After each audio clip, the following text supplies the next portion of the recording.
It's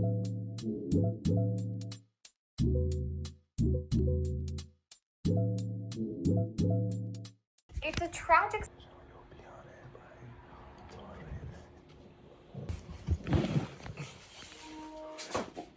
Well, guess what? I'm JP. Hello, that's hey, good buddy.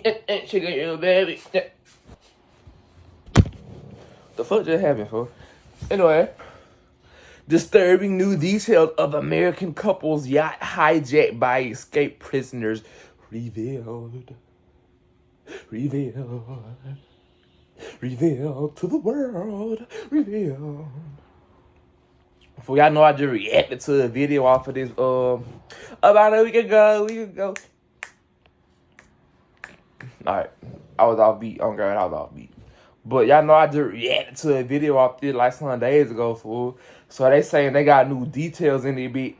I'm ready to see what they had talking about for on God. I know y'all ready to see what they talking about too on God. So make sure y'all like, comment, subscribe. Stop just watching me, bro. Like the video with your pussy ass. I hate viewers. The fuck? I hate stalking ass niggas and bitches, bro. Come on now. Do the right thing, goddamn. Let's get it, babe. Oh, shit. Let's get it, babe. It truly is just awful. It's incomprehensible. Authorities now say this American woman who vanished while sailing the Caribbean seas was raped before she and her husband were murdered and thrown overboard by 3 escaped criminals. It is beyond horrific what the allegations are, and definitely those individuals who committed these offenses need to be brought to justice. It's a tragic story law and crime has been following since the start, when on February 18th, all communication was cut off between this married couple and the rest of the world. 71-year-old Kathleen Brandel and 66-year-old Ralph Hendry permanently lived aboard this yacht, the Simplicity. The pair sold their home in Virginia back in 2013 after Kathy retired from her career as a real estate agent. They sailed around the world together as Ralph worked from their yacht as a financial advisor. But when communication went dark in mid-February, their families knew something was off. The pair were last seen aboard Simplicity by a neighbor at a dock in Grenada. Days later, on February 21st, their boat was found about 80 miles from where it was last seen. Aboard, the ship had been ransacked, and there was a red substance that appeared to be blood. But Kathy and Ralph were nowhere to be found. Investigators now say these 3 men are responsible for the American couple's murders. According to criminal defense attorney Matthew Timpanik, they could be up against murder charges in the United States. Well, definitely with this case, it's about whether international law versus the United States law. And we're trying to figure out what would apply in this case. Obviously, these individuals can be tried in Grenada, but most people do not know that they can also be tried in the United States as long as they are physically present in the United States. How you would do that is the Justice Department gets a extradition order bringing them to the United States to charge them with the same crimes. Investigators say it was a group of escaped But you can't do that unless they was present in the United States at the time of the crime. Kathy and Ralph are now presumed to be And if I'm wrong, what is, you know what I'm saying, what's going on? Authorities say all 3 men were from St. Andrew and had previously been arrested in connection to a violent robbery in December. They escaped from prison the last day Ralph and Kathy were seen alive. Officials identified the 3 men. Daphne here has finally... Oh my god, ad! What the? It's all because of this.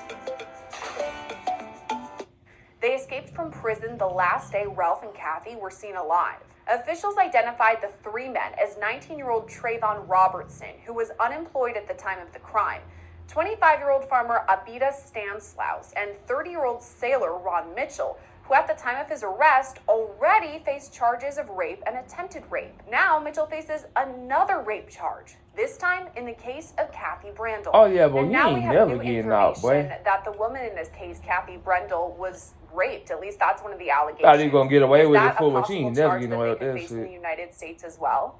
Yes, it's definitely, and it'd be an aggravating factor at that, because the thinking being, with these types of cases, this is not just they were robbed and they took their yacht. They were kidnapped, she was raped, and then they were murdered and thrown overboard off their vessel. It is beyond horrific what the allegations are, and definitely those individuals who committed these offenses need to be brought to justice. So far, investigators have not found Kathy or Ralph's bodies. Even still, they say Kathy was raped before her death. I'm also wondering how investigators would come to that Bro, how can you determination just without say having something a like body. that, though? What I can think of potentially How can you is just say that? they made statements to the effect, confessions if it were, because without a body and without being able to perform a rape kit, That's what I'm saying. outside of an eyewitness who allegedly saw it or video footage from inside the boat, Can't say that shit. which we do not know is present, I have to think one of them made statements to that effect, confessing to the alleged crime. The 3 suspects in Oh, this case were arrested they did not long catch after them. They probably Felicity admitting was this. found. Okay. Tympanic believes their criminal history led investigators straight to them. How would investigators down in the Caribbean have tracked down these 3 people that they say are the suspects? Well, definitely what you're looking for is individuals with past criminal histories. Very few people, when we're kind of into deviant behavior or behavior analysis science, talk about these types of cases. People do rarely go to murder and rape. Usually they have a violent crime history that escalates over time and eventually ends at murder and or other violent crimes. And that's definitely, I think, what you're going to see happen here.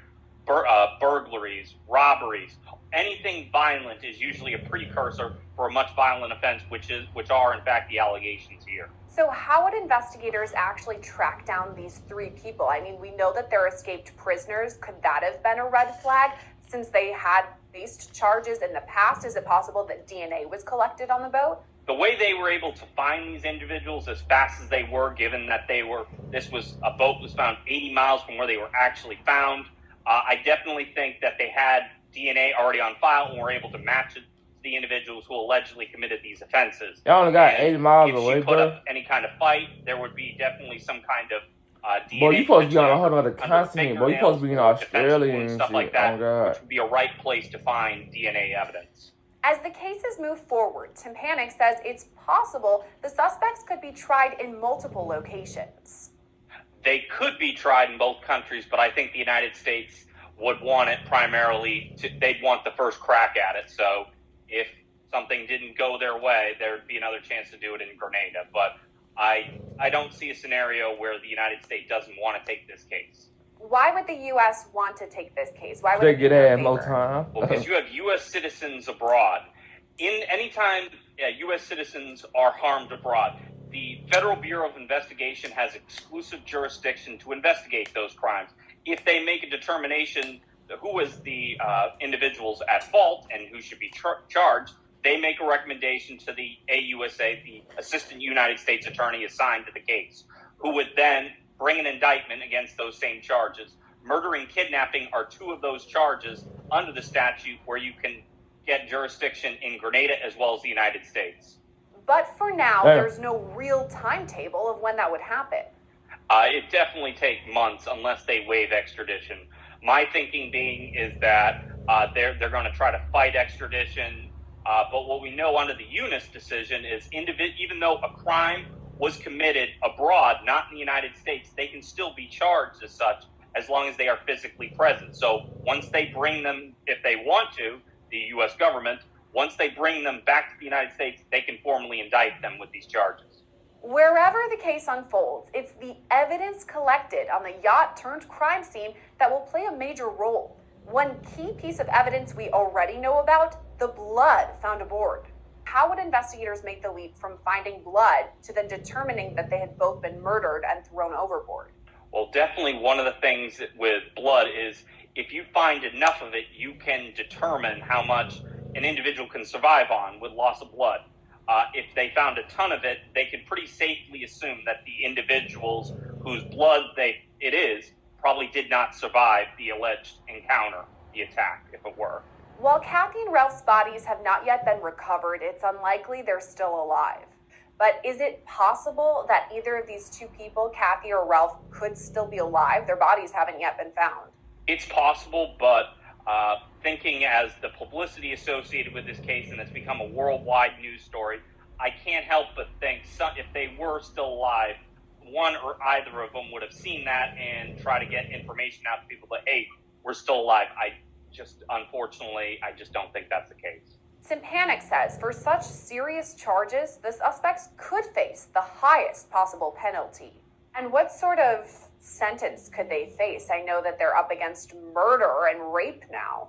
I definitely think the death penalty would be in play, as it is the aggravating factor being murder, kidnapping, as well as aggravated sexual assault, all of which are aggravating offenses. And under the federal guidance, sentencing guidelines, they are ripe for capital punishment and the imposition of the death penalty in this case.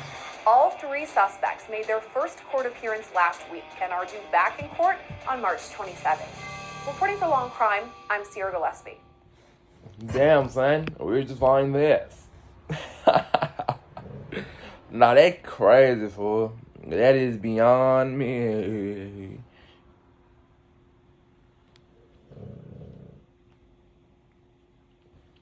That's it for this video, though, fool. Make sure y'all like, comment, subscribe. Drop a comment what y'all want to see next. Follow me on the gram at SCLKT and at Reelykt. And I'm going to see y'all next video, man. Big brr.